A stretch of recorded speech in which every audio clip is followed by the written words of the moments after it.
Vai dar testa no prefeito aí pra ver se ele não vai mandar o rapa tomar seu carrinho de pipoca. Jesus diz, né, que a maioria das pessoas vão pro céu ou pro inferno. É o trabalhador, é o honesto, que é o otário, que tá acumulando em real, que tá sendo expandida a base monetária acima de 15, 16% ao ano e a economia do Brasil diminuindo. O Bitcoin faz a propriedade privada ser mais perfeita do que ela já foi. Em um sistema de welfare, de estado social satânico, de ginofascismo, a sua gala não é sua. Você não tem direito legal de vender a sua gala, não é isso? Seu filho não é seu, a sua mulher não é sua. Um sistema em que existe o de cônjuge, você não tem direitos sobre o corpo de sua mulher, não existe o casamento bíblico, ele é criminal, ele é criminoso, não é isso? E o Bitcoin resolve isso. Porque o Bitcoin propicia que os produtores não contribuem com os parasitas e com as ditaduras satânicas que eles não concordam. A única oposição real é do desinvestimento.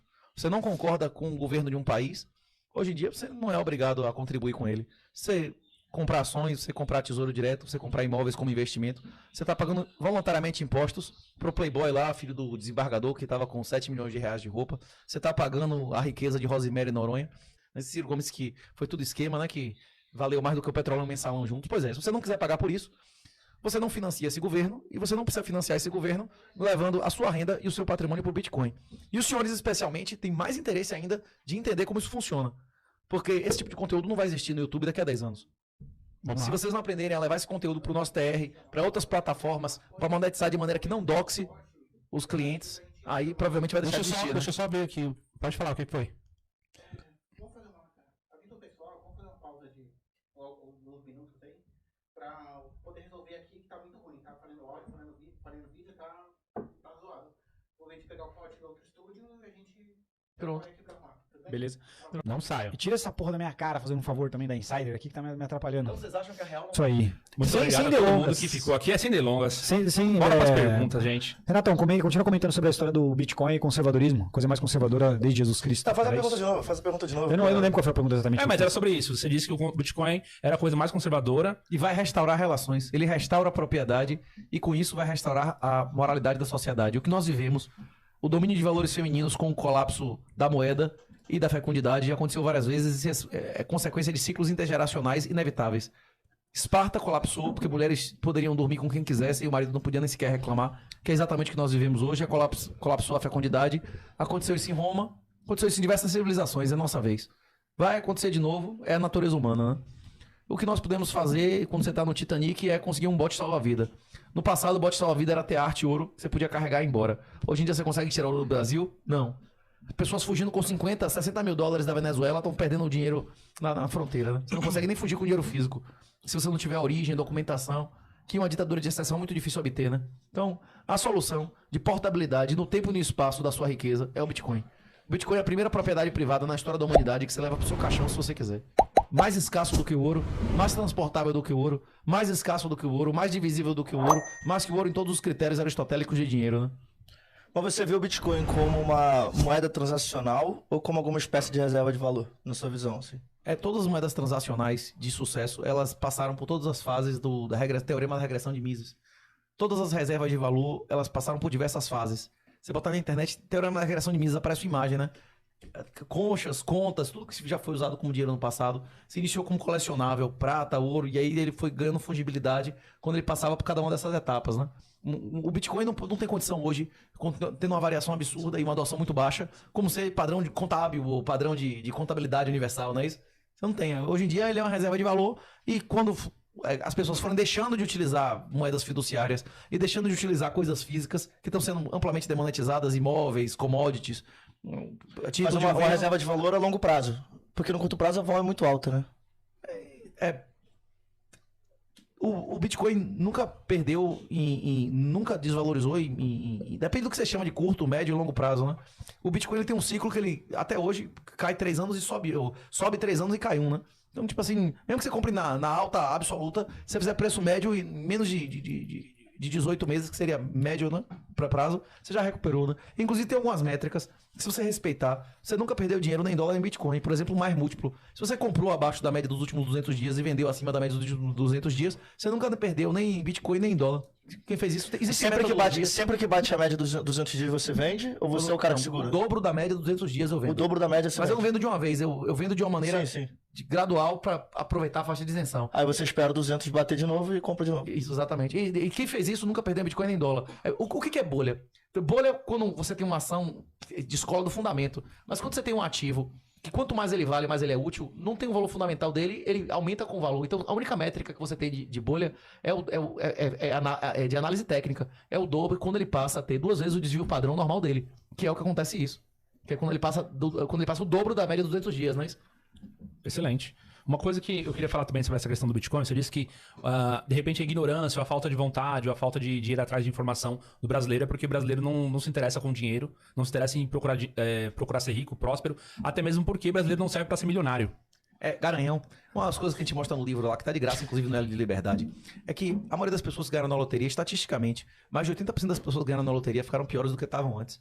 Tem Piores? Piores. Eles se fuderam na vida, perderam emprego, perderam a família, perderam a porra toda. A maioria das pessoas que ganham na loteria perdem tudo. Então, isso foi uma coisa que eu notei aqui, que quem disse isso foi o Machado de Assis. Quando ele disse que o cara lá ganha dinheiro e os parentes em cima fica tudo sugando que o cara tem até ele ficar pobre de novo. É isso. Aristóteles e Platão, 400 anos antes de Jesus pisar a Terra, demonstraram formalmente que a maioria das pessoas são escravos pela própria natureza. Né? Exatamente. Então foi aquilo que eu disse. Jesus diz, né, que a maioria das pessoas vão pro céu ou pro inferno. Pro inferno. Essa casa do meu pai é como o casamento do filho do rei. Porra, eu não tô pregando pra maioria aqui. A maioria das pessoas são poupadores ou são devedores líquidos? Mas então Exatamente.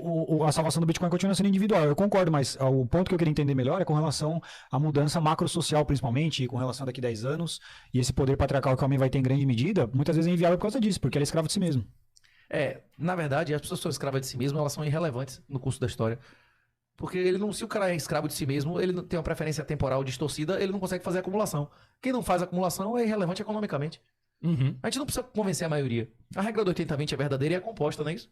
20% das pessoas concentram 80% da produtividade, 80% do patrimônio. E também 64,4, 0,8, 51, não é isso? Essa regra também funciona de maneira composta. Se a gente convencer 0,5% do 1% das pessoas mais produtivas da sociedade, meu irmão, você já conseguiu tirar mais de 30% da riqueza e já colapsou o negócio. O Estado Social, a ditadura neofascista, ela vai colapsar de qualquer maneira. O Titanic vai afundar. Tipo assim, você pode entrar no bote salva-vida ou não. Assim, à primeira vista, o Titanic é muito mais confortável, ainda estão servindo jantar no Titanic, ele é muito mais estável do que entrar no bote salva-vida, né? E a maioria das pessoas que morreram no Titanic é porque ficaram enrolando pra entrar no bote, né? Mas por que as pessoas que ficam ricas, elas acabam fazendo merda? Porque você dá um exemplo que o cara começa a andar com um drogado, com um bandido. E por que o brasileiro faz isso? Existe uma característica na psicologia que se chama preferência temporal, que ela é mais determinante para a felicidade e para o sucesso material de alguém do que o próprio QI. Uma pessoa com uma preferência temporal baixa e um QI baixo, ele tem muito mais chance de sucesso do que o cara com QI altíssimo, mas que não consegue se controlar, não consegue... Ele tem uma preferência temporal de peixe, né? O cara não lembra 3 segundos no passado, ele não pensa 3 segundos no futuro, a maior chance é que esse cara vai parar na cadeia, não é isso? Se todo mundo tá na cadeia, tá lá porque ele fez o que tem com vontade, não é isso? Não é? É isso mesmo. Se você não é capaz de renunciar ao presente pelo futuro, você não tem como ter uma religião, manter uma relação decente com alguém, honrar sua palavra, né? Você vai buscar sua autodestruição. É o que eu sempre repito na maioria dos podcasts que eu vou, né? A salvação financeira, a salvação mental, a salvação espiritual, elas são altamente correlacionadas. Se você estiver sentindo muita dor física, é muito difícil que você esteja bem mentalmente, né? É muito difícil se você estiver mal mentalmente, você tá bem espiritualmente, né? Numa camada, eu, inclusive, pensei amplamente em me matar quando eu compreendi a guerra ao dinheiro e o juro negativo, né? Que é a inflação real, o aumento da base monetária, e que não existe nenhum produto financeiro que lhe dê retorno nem sequer próximo disso, né?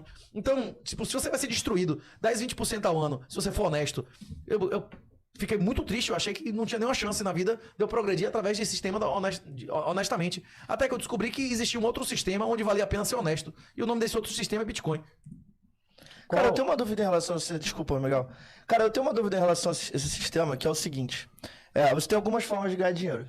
Ou você trabalha e ganha uma porcentagem, um dinheiro lá em relação à sua hora. Você pode pegar esse dinheiro e investir em algum lugar, que é essa história dos juros negativos que você está falando. Ou você pode usar alavancagem para isso.